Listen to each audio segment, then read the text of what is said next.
Hilola! Voy, nega baqirasan? Sekinroq. Labbay, tinchlikmi? Ha? Kechagani uzuging qani? Qaysi uzuk? Men kecha ko'rsatgan uzuging. Men xaridor topdim. Bo'l, tez olib tush. G'iyos aka, axir uni onamlar sotib... Olib tush dedim men senga. Xo'p. Tushunmayapman.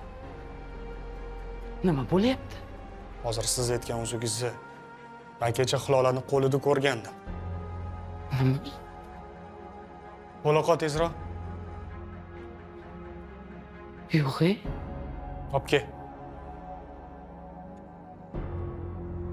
Shumidi? Voy. Ha, shu. Voy, o'lmasam. Sani toming joyidami?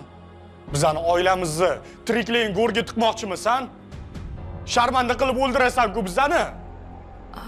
Yo'q, nimalar deyapsiz? Aytdim-ku sizga oyim berdilar deb. Seni qalaqqa oying berishlari mumkin. Shuncha payt mendan so'ramasdan pul olding, mayli, indamadim xotinimsan. Lekin qo'shnimizni uzugini o'g'irlashga qalaq qilib vijdoning yo'l qo'ydi.